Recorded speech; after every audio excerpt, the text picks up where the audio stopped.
No fundo, eu o que fiz foi um bocadinho este apoio à curadoria, ou seja, eu assino o texto destas duas galerias do piso de baixo aqui do MAS. E o processo aqui, tanto nesta sala com a obra da Joana, como na sala com a obra da Elizabeth e na rampa, foi um bocadinho fazer esse acompanhamento deste processo criativo da Elizabeth, ou seja, desta concepção de obras novas que ela fez em resposta ao trabalho da Joana, e aqui na parte da Joana, sobretudo, selecionarmos estas peças e escolher como é que as apresentaríamos aqui nesta sala. Portanto, digamos que foi assim uma curadoria não oficial ou formal, mas foi no fundo essa consultoria curatorial deste projeto, destas salas. Para mim, eu acho que não só para a cidade de Elvas, acho que a arte contemporânea desempenha um papel social muito importante nos dias que correm, uma vez que a arte em si, o papel que tem de questionar ou de transformar a sociedade, sobretudo a arte contemporânea, tem esta questão mesmo muito de levantar essas questões e de nos fazer refletir. Portanto, aqui em Elvas eu acho que não só tem toda essa componente inerente à própria arte contemporânea em si, como eu acho que no contexto específico aqui do Museu de Arte Contemporânea, ele desempenha um papel estratégico ao nível do país, uma vez que estamos a falar de uma região do interior, com um público muitas vezes não tão habituado à arte contemporânea. Portanto, eu acho que é no fundo o que representa nesta região e num espaço muito alargado do território, porque se calhar o Museu de Arte Contemporânea mais próximo está muito longe daqui de Elvas, portanto representa para a região toda essa representação do que é a criação contemporânea portuguesa e do que é esta história da arte das últimas décadas e destes últimos anos que vem a ser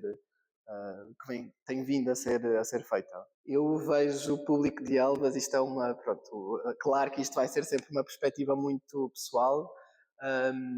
mas vejo que, claro, há um caminho muito grande ainda a ser percorrido, mas há um caminho muito grande que também já foi percorrido. Vejo um público cada vez mais atento, mais aberto, mais desperto a conhecer e a refletir sobre estas práticas artísticas contemporâneas, ou seja, eu acho que o museu tem tido muito mais visitantes, sobretudo visitantes locais, do que se calhar tinha há algumas décadas atrás, e acho que isso tem muito a ver com esta postura estratégica que também tem acontecido com a aproximação à própria comunidade local. Portanto, eu vejo um público, se calhar, cada vez mais sedento desta arte contemporânea, mas num caminho que nunca está terminado. Eu costumo dizer que acho que em matéria de cultura e não só, mas ou então se quisermos mesmo na arte contemporânea nesta questão dos públicos, a tarefa é sempre infinita, portanto há sempre muito trabalho a fazer porque há sempre um caminho que pode ser percorrido. E neste caso aqui em Elvas eu vejo que o público tem essa vontade, tem vindo a mostrar cada vez mais essa vontade. Acho que com esta exposição isso revela-se um bocadinho evidente porque vocês estiveram aqui no dia da inauguração e foi visível a presença de pessoas de Elvas para vir ver de facto a exposição. Tínhamos um programa de mediação em públicos e de facto a adesão do público local foi significativamente crescente ao longo desses 2 meses e foi de facto também uma surpresa para todos aqueles que muitas vezes dizem que as pessoas em Elvas não gostam deste tipo de arte ou que não estão disponíveis a participar desse tipo de coisas. Portanto, é a prova de que é possível, é preciso fazer e criar esses hábitos culturais nas pessoas, e esses hábitos demoram a ser, de facto, criados. Mas eu acho que temos um longo caminho a percorrer, mas um muito bom caminho já percorrido. Falando concretamente do território falante, eu acho que no fundo foram 8 conversas, se eu não estou em erro, já não sei precisar, 8 conversas, 4 convidados por conversa e o moderador, portanto muitas opiniões, muita gente ouvida, e a ideia era de facto essa, ouvir o território, mas eu diria que em traços gerais as conclusões são muito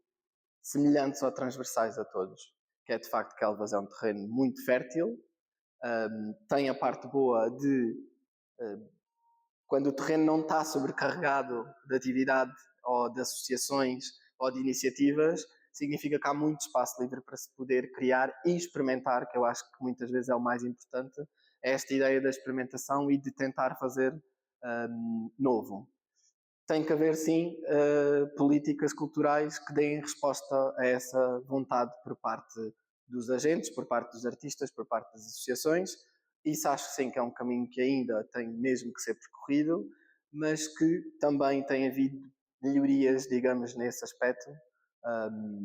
Mas tem que haver um reconhecimento e uma aposta nesses agentes do território. E, portanto, eu acho que as conclusões foram um bocadinho essas. Há a vontade de fazer, muitas vezes não há os apoios necessários, e isso leva a que os artistas também percam muitas vezes essa vontade de poder fazer, porque embora as pessoas muitas vezes não reconheçam esse papel à cultura, claro que a cultura tem imediatamente um papel social, mas também é um ativo económico. E eu acho que muitas vezes o grande problema ou nessa falta de aposta concertada das políticas é esse reconhecimento desse valor económico da cultura, que faz com que, não se reconhecendo, os artistas não trabalham só por amor à camisola, as associações não existem só porque gostam de fazer essas coisas e precisam de sobreviver. E muitas vezes sobrevivem, claro, de apoios públicos, mas não podem também só sobreviver desses apoios públicos, portanto tem que haver esse reconhecimento para que, de facto, os agentes do território possam fazer alguma coisa com esse território. Mas acho que, regra geral, foi uma postura muito positiva, apesar de crítica, mas de esperança de que as coisas têm vindo a mudar ao longo dos últimos anos e que possam vir a melhorar cada vez mais. Para mim, o MASS representa um papel importante no meu percurso profissional e, se quisermos falar, pessoal. Mas eu costumo dizer que fui crescendo com o MASS, ou seja, quando o MASS abriu eu tinha 10 anos. E eu acho que só vim parar esta área e só vim a trabalhar nesta área muito por conta de sempre do MASS existir neste território, porque mostrou que era possível, ou mostrou-me coisas que eu não conseguiria ver se não existisse este museu aqui. Além disso, eu procurei sempre estar envolvido no museu, fazia as minhas temporadas de verão a trabalhar aqui no museu muitas vezes, e desempenhou depois mais tarde este papel importante, como tu, por exemplo, hoje em dia és embaixador. Eu fui embaixador na primeira edição do programa de embaixadores e esta questão de que muitas vezes, eu lembro-me na altura que fui embaixador que achei que queria fazer mais coisas e às vezes não era possível e eu e a Catarina tínhamos muita vontade de fazer coisas diferentes e não era possível por N razões, mas perceber que isso abriu-nos portas para outros percursos e para outros caminhos e também perceber que essa nossa vontade também abriu portas a que outras pessoas o pudessem fazer. E se calhar se não fosse isso eu não teria feito há um ano atrás a curadoria com a Ana Cachola da exposição Sempre e Nunca Mais, não teria feito a curadoria desta exposição, portanto para mim o MASS tem este sabor, digamos, muito especial e sobretudo porque eu vejo mesmo como um museu, uma instituição estratégica no território, porque a verdade é que se pensarmos no sistema de arte contemporânea portuguesa, se calhar muitas pessoas conhecem ou sabem da existência de Elvas porque existe o Museu de Arte Contemporânea de Elvas. Ou seja, às vezes nós pensamos que o nosso ex-libris em tudo são as muralhas, o aqueduto, e são, mas dependendo dos contextos nós podemos ser conhecidos por outros elementos diferentes. E acho que, sem dúvida, o museu coloca-nos num outro mapa que não, se calhar, o mapa habitual. Portanto, acho que desempenha um papel muito importante também nesse sentido e, portanto, eu sou muito grata que este museu exista aqui por todo o percurso que também já vim passando por aqui.